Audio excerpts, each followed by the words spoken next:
Squirrels! So hello, and welcome to another Legends of Runeterra video. My name is Chris, and today we will be looking at the top 3 and worst 3 cards from each set in Legends of Runeterra. So today we are going to tackle Foundations and Rising Tides. Tomorrow we will tackle Call of the Mountain, which will be its own thing, just that set, and you'll see why tomorrow because it's very complex. And then we will tackle Empires Ascended and Beyond the Bannerwood on Sunday on day 3. So this is a 3-part series overall, and there are some quick things that I need to just quickly outline, the rules, if you will, of this process. Number 1, we are talking about the cards as they originally came out. So at the time of coming out, what did they say on them? Those are the cards that we will be viewing and looking at, not as they currently are. So keep that in mind. Well, number 2, there are no Poros on the worst card list because I didn't want it just to become full of Poros. I thought that would get very boring very quickly. So those are the only cards that aren't counted.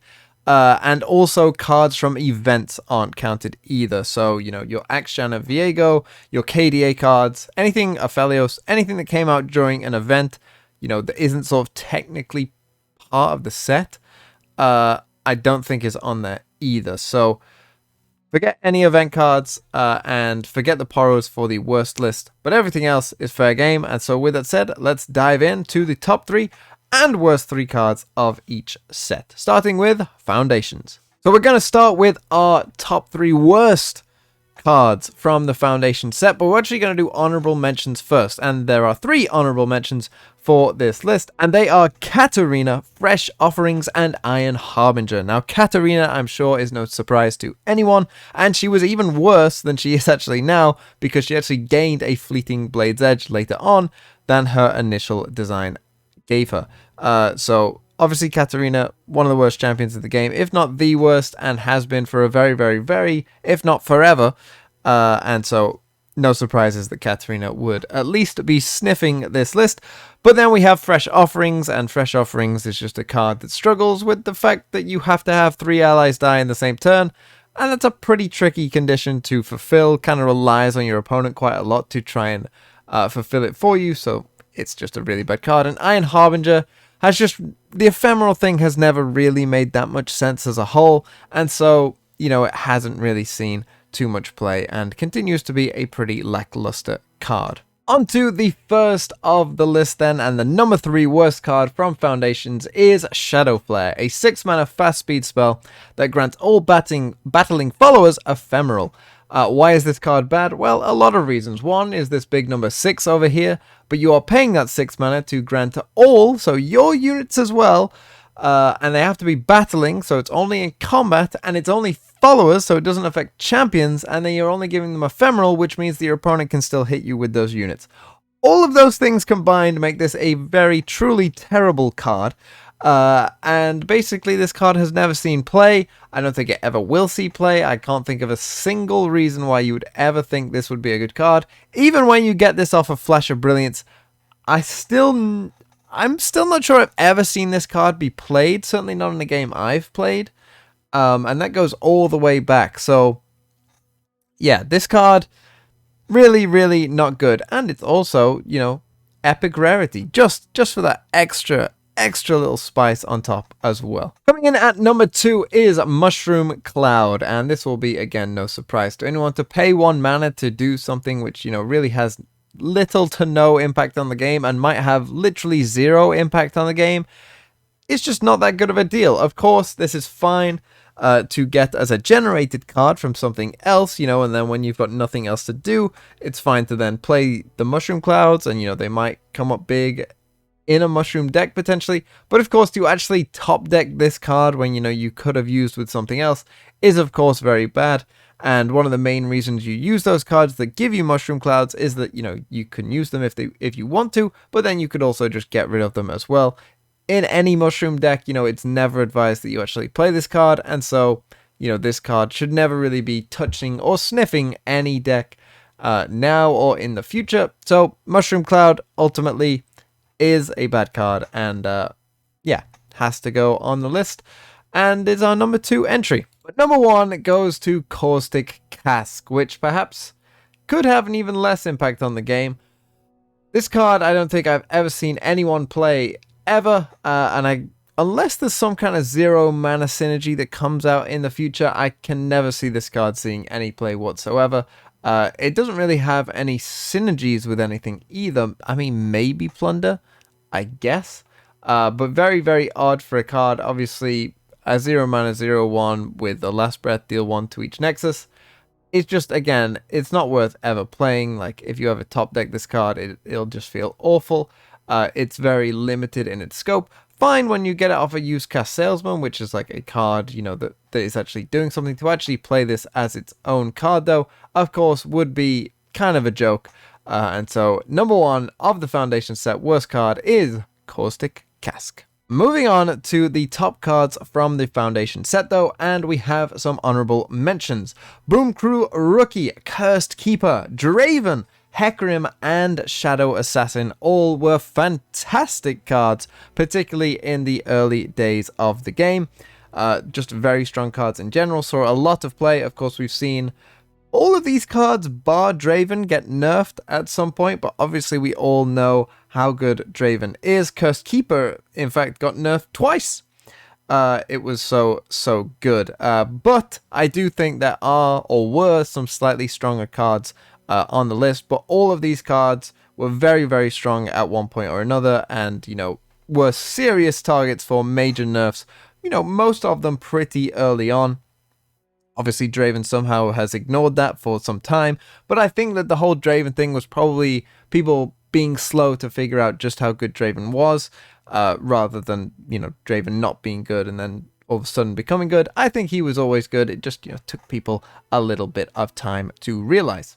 But coming in at number 3 is the 3-mana champion himself, Ezreal. Now, Ezreal these days is probably in a good spot, but Ezreal, when he first came out, was certainly not.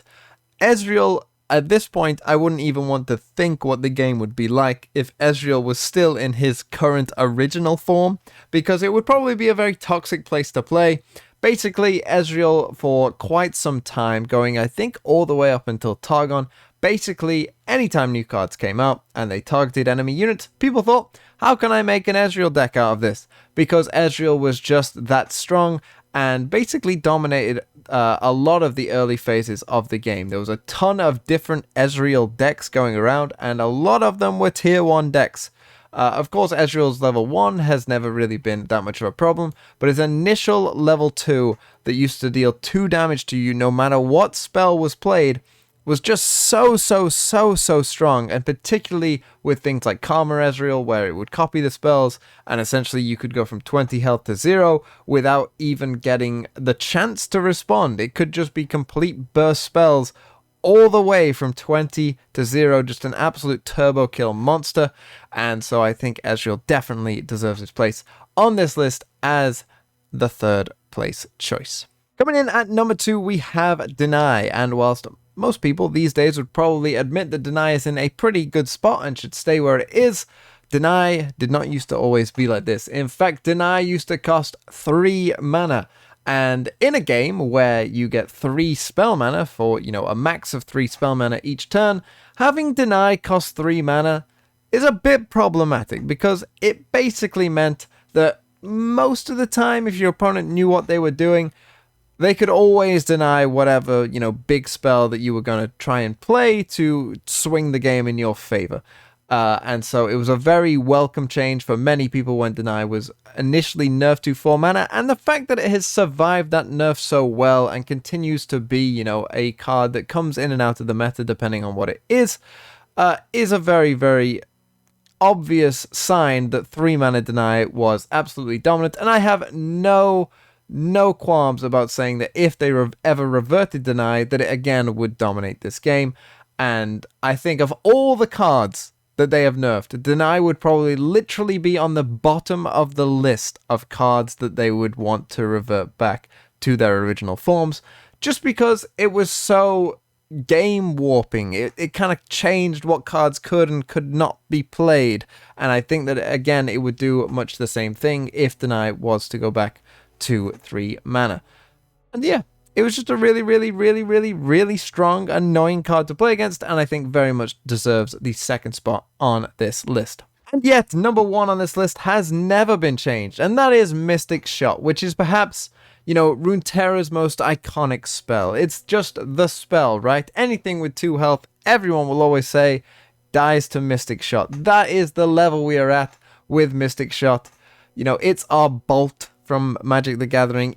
That's what Mystic Shot represents in Legends of Runeterra, and it's a really good card, and I would be absolutely shocked if they ever change this card. It really would be a massive shock, but that doesn't mean that this card has not been an ever present in pretty much every Piltover and Zorn deck since the start of the game to even now, and probably will always be a staple of every Piltover and Zorn deck from now to the end of time. And that's just the way it goes. Mystic Shot, very powerful, flexible card. There really isn't too much to say about it because it's just one of those cards that is just meant to be really good. And it was, and it is, and it will be. So I think very much deserving of the number 1 spot on our list. Moving on to Rising Tides, and the honorable mentions for the worst cards of that set are just 2, More Powder and Strong Arm. Both, again, cards that have never really seen any real play. Just a bit clunky as cards, the slow speed on both of them kind of hurting them. Just kind of bad cards. There really isn't too much else to say about it. And so let's move on to the top 3. Coming in at number 3 will be a shock to many of you, but it is Lee Sin. Now, Lee Sin, of course, is notorious for terrorizing this game for some time, but when Lee Sin initially came out, he cost 6 mana. Not only did he cost 6 mana, but also his champion spell was initially the Dragon's Rage card, the 7 mana spell. And a 6 mana Lee Sin with that champion spell was not that pretty of a sight, and is why perhaps they made, you know, such an effort to try and make Lee Sin good, and perhaps shows us just how bad that the devs thought that Lee Sin was, that they thought we need to give him a 2 mana decrease in cost, and then also change his champion spell to a much better spell, both for Lee Sin and just a better spell in general to have as a champion spell. So they really went all out with making Lee Sin what they thought would be fair. Of course, we found out that it was more than fair, much more than fair, and ended up breaking the game. And eventually he got reverted back to 5 mana, where, you know, he's kind of still seen, you know, quite a bit of competitive play from time to time. But initial Lee Sin was pretty underwhelming, and especially before Targon came out as well, there weren't that many great combos to pair Lee Sin with. Basically, it was only Noxus that you could really, you know, get the overwhelm on Lee Sin and increase his attack enough to where he'd become a threat. You know, so Lee Sin early on had a lot of problems, but obviously that got resolved later on. But I think Lee Sin definitely does deserve a place on this list for his initial design, which was very underwhelming. Coming in at number 2 is Sap Magic, a card that has kind of never helped even Maokai really be good, because it's just such a useless spell to pay 3 mana to toss 3 when there is a 1 mana card that tosses 4, and to heal, all to get for 2 mana is to heal all allies 3, not your Nexus, just your units. Healing units in general, unless you are specifically talking about Tahm Kench Soraka, is really never that worth it. Like, it's okay, it's fine to have as like an extra condition on a certain spell or a certain card. It's fine as like an added bonus.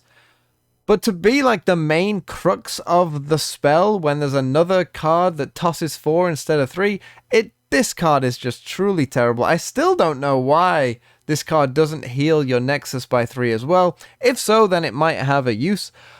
But at the moment, and for its entire history, it never really has had a use. And basically, you just use it as a much worse jettison when you get that second Maokai, you know, because you need to be deep or you're trying to level up Maokai very quickly. That's pretty much the only use this spell ever has. And you only ever use it as a champion spell. You would never actually put this card in your deck. So yeah, doesn't make that much sense. Maokai gets regeneration when he levels up anyway, so yeah, just a very odd card to have designed in general. But coming in at number 1 for the worst card in Rising Tides is of course Bubble Bear, what more needs to be said about Bubble Bear? Having 0 attack on a 3-mana card that cannot gain any more attack is just horrendous, and Attune and Elusive do not overcome that one bit. Bubble Bear, I mean, this was probably the obvious choice. I'm sure everyone would probably agree with this choice. The Bubble Bear, yeah, unfortunately is the worst card in the Rising Tides expansion. And that's just kind of what it is. There isn't too much to say. Having 0 attack is bad, it turns out. Who would have thunk it? And so yeah, Bubble Bear is the worst card in Rising Tides. Moving on now to the top cards in Rising Tides, and we have our honorable mentions, and these go to Twisted Fate, Eye of the Dragon, Make It Rain, and Miss Fortune. All 4 cards have seen a ton of play throughout their entire existence in many different decks, often for quite a few of them as well. Twisted Fate obviously at one point completely dominated the game, and I think took a while for people to maybe just understand how good Twisted Fate was before he got nerfed. And yeah, Twisted Fate obviously deserves to get a little mention here. Eye of the Dragon is a card that, you know, kind of some people will always be chirping on about how that card needs a nerf. It is obviously a very, very strong card and has existed in the same state forever. And it was a strong card when it first came out, and it's a strong card now, and those little dragonlings are very annoying to deal with. Will it get nerfed one day? Maybe, I would say. It's probably on the devs' radar if I had to guess, but there's probably other things that, you know, are perhaps more concerning right at this moment. Make It Rain, obviously, it is just very good at 2 mana. We all know that. It got nerfed because it was too good at 2 mana, but it was kind of one of those things where I think the devs sort of realized, oh, you know, without this card, Bilgewater is just terrible, so they need that good card, and so Make It Rain got reverted, and Bilgewater is kind of back. So, despite it being a super good card, you know, it is kind of needed for Bilgewater, so, but it still definitely deserves a place on this list. And of course, Miss Fortune as well, another card that got nerfed and then reverted, only in her level up with the Overwhelm, but yeah, just has always been, you know, a pretty strong card, turns up in Scouts, turns up in different aggro decks as well. Miss Fortune is just pretty good.